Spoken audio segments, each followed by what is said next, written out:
A paz do Senhor! Segunda-feira por aqui. E hoje nós vamos ler os capítulos 8, 9, 10 e 11 do segundo livro de Crônicas. É das Crônicas, né, gente? Deixa eu ler aqui de novo. Segundo livro das Crônicas, tá? Não é de Crônicas, é das Crônicas. Então, a gente vai ler 8, 9, 10 e 11, 4 capítulos do livro do segundo livro das Crônicas. Vamos lá, então, para a nossa leitura. Capítulo 8. Outros trabalhos e construções de Salomão. Salomão levou 20 anos para construir o templo e o seu próprio palácio. Ele também reconstruiu as cidades que Hirão, rei de Tiro, lhe tinha dado e mandou israelitas morarem nelas. Depois Salomão atacou e conquistou a cidade de Amatezoba. Reconstruiu a cidade de Tadmor, no deserto, e todas as cidades da região de Amate, onde ele guardava os mandimentos. Reconstruiu também a Bet-Oron de cima e a Bet-Oron de baixo, que eram cidades protegidas por muralhas e por portões com trancas. A cidade de Baalate, todas as cidades onde ele guardava seus mantimentos, e as cidades que ele guardava seus mantimentos, seus carros de guerra e seus cavalos. Além disso, Salomão construiu tudo mais que quis em Jerusalém, no Líbano e em outras partes do seu reino. Tudo que Salomão construiu foi feito com trabalho forçado. Para isso, ele usou os descendentes do povo de Canaã, que os israelitas não haviam matado quando conquistaram seu país. Entre esses trabalhadores forçados estavam heteus, amorreus, perizeus, heveus e jebuseus, e os descendentes deles continuavam como escravos até hoje. Nenhum israelita foi obrigado a trabalhar como escravo. Os israelitas serviram como soldados oficiais, capitães de guerra e cavaleiros. Havia 250 oficiais que estavam encarregados dos trabalhadores forçados que eram usados nas várias construções de Salomão. Salomão trouxe sua esposa egípcia, a filha do rei do Egito, da cidade de Davi, para o palácio que ele, Salomão, havia construído para ela. Ele disse: ela não pode morar no palácio de Davi, o rei de Israel, pois qualquer lugar em que esteve a Arca da Aliança é sagrado. Salomão ofereceu a Deus o Senhor sacrifícios que foram completamente queimados no altar que ele havia construído para o Senhor em frente do templo.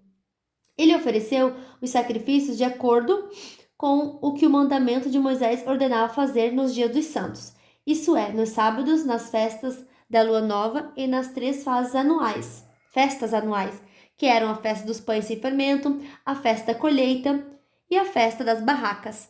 De acordo com a orientação dada por Davi, seu pai, Salomão organizou os sacerdotes em grupos para fazerem o trabalho e também os levitas que cantavam louvores a Deus e ajudavam os sacerdotes no trabalho de todos os dias. Também organizou os guardas em grupos para os vários portões do templo, tudo de acordo com as ordens de Davi, homem de Deus. Os sacerdotes e os levitas obedeceram rigorosamente às ordens de Davi, a respeito de todos os seus deveres e também a respeito da sala do tesouro do templo.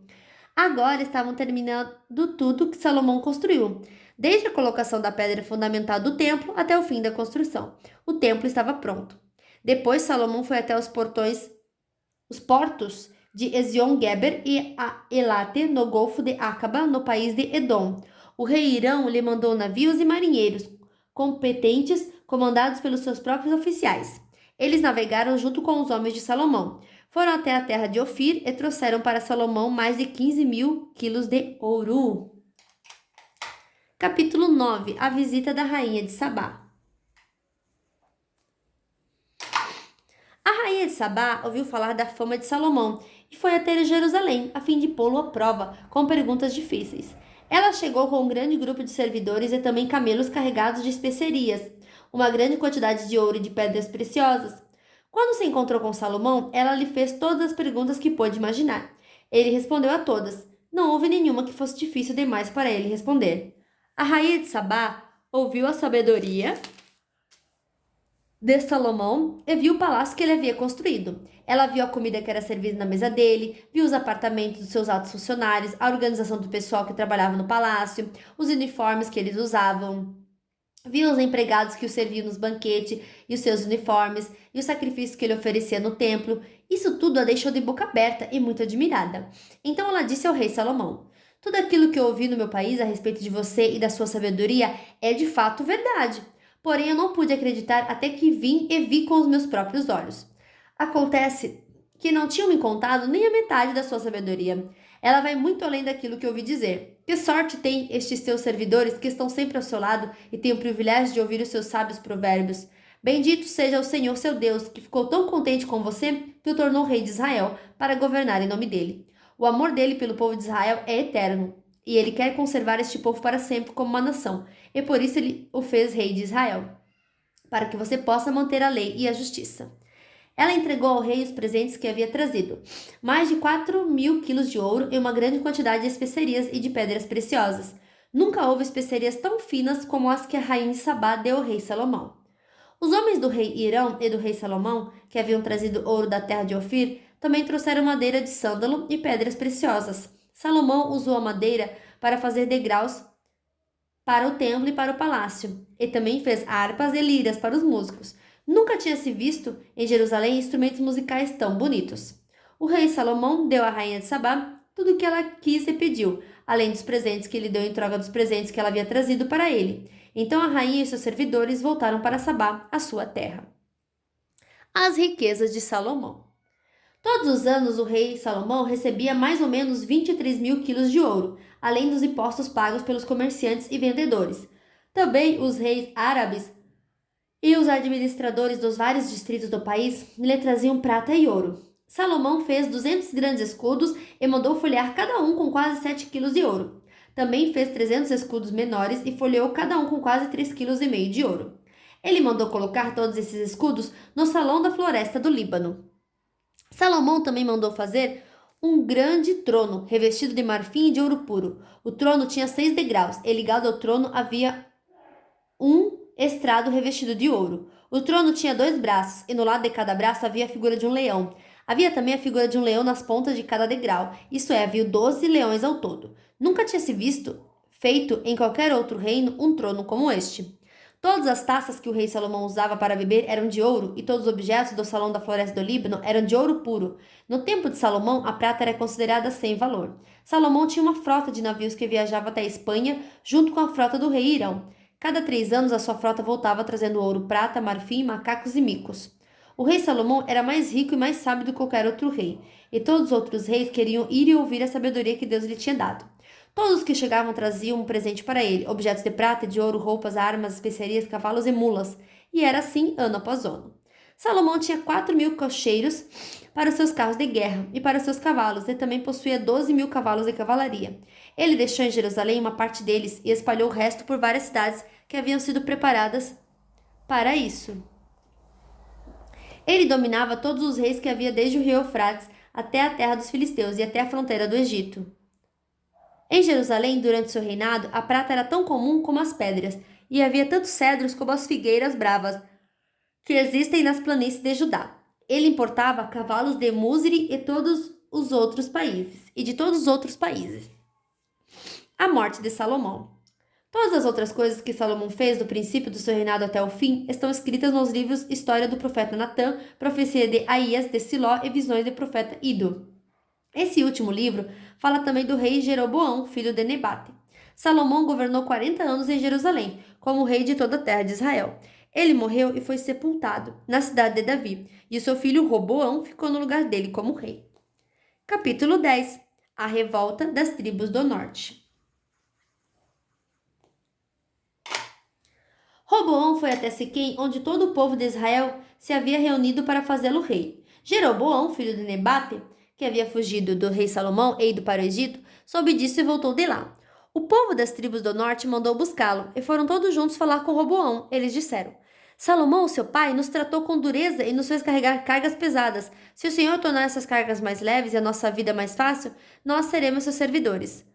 Roboão respondeu: Volte daqui a 3 dias e aí eu darei a minha resposta. Então eles foram embora. O rei Roboão foi falar com os homens mais velhos que haviam sido conselheiros do seu pai e perguntou: Que resposta vocês me aconselham a dar a este povo? Eles disseram: Se o Senhor for bondoso, se tratá-los bem, se der uma resposta favorável ao pedido deles, então eles serão seus servidores para sempre. Mas Roboão não seguiu o conselho dos homens.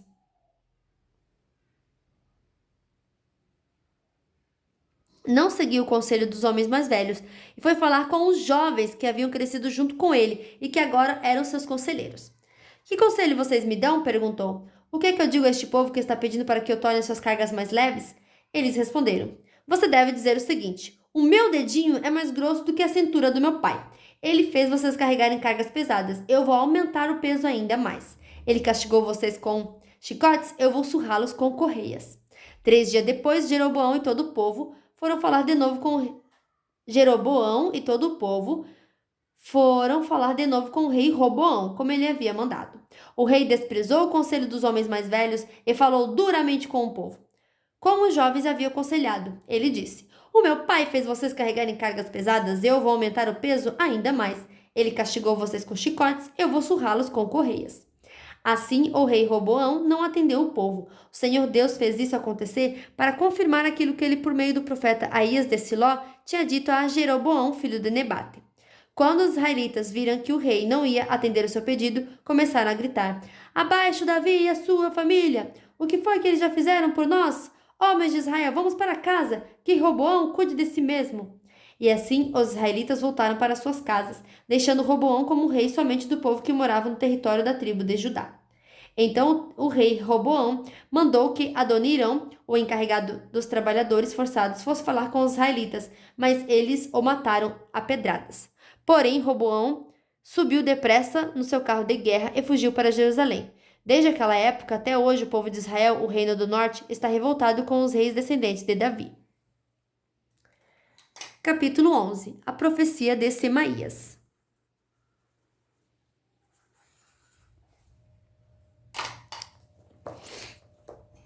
Quando Roboão chegou a Jerusalém, reuniu 180 mil dos melhores soldados das tribos de Judá e de Benjamim, pois tinha a intenção de lutar contra as tribos do reino do norte e ser o rei deles de novo. Mas o Senhor Deus falou ao profeta Semaías e mandou que desse ao rei Roboão e a todo o povo das tribos de Judá e de Benjamim o seguinte recado: não ataquem seus próprios irmãos, o povo de Israel. Voltem todos para casa. Se tudo aconteceu assim, foi porque eu, o Senhor Deus, quis. Então eles obedeceram a ordem do Senhor e não foram lutar contra Jeroboão. As cidades que Roboão fortificou.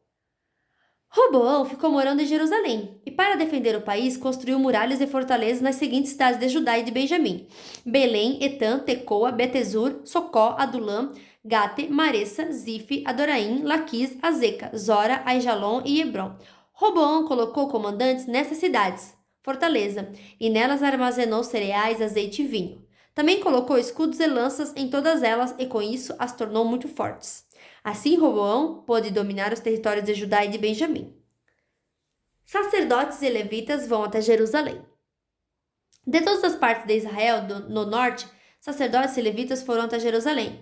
Os levitas abandonaram as suas terras de pastagem e as suas outras posses, e foram para Judá e para Jerusalém, pois Jeroboão, rei de Israel, e os seus sucessores não deixavam que ele servisse a Deus, o Senhor, como sacerdotes. Jeroboão escolheu seus próprios sacerdotes para oferecerem sacrifícios em altares pagãos e adorarem demônios e as imagens de touros que ele tinha mandado fazer. Pessoas de todas as tribos de Israel, que com todo o coração queriam adorar o Senhor, o Deus de Israel, seguiram os levitas a Jerusalém para oferecer sacrifícios ao Senhor, o Deus dos seus antepassados. Isso serviu para tornar mais forte o reino de Judá e firmar o poder de Roboão, filho de Salomão, como rei durante os 3 anos em que ele seguiu o exemplo de Davi e de Salomão. A família de Roboão. Roboão casou com Maalate. O pai dela era Jerimote, filho de Davi, e a mãe era Abiail, filha de Eliabe, e neta de Jessé. Maalate teve 3 filhos: Jeus, Semarias e Zaão. Depois Roboão casou com Maacá, filha de Absalão, e ela teve 4 filhos: Abias, Atai, Ziza e Selomite. Roboão teve ao todo 18 mulheres e 60 concubinas, que lhe deram 28 filhos e 60 filhas.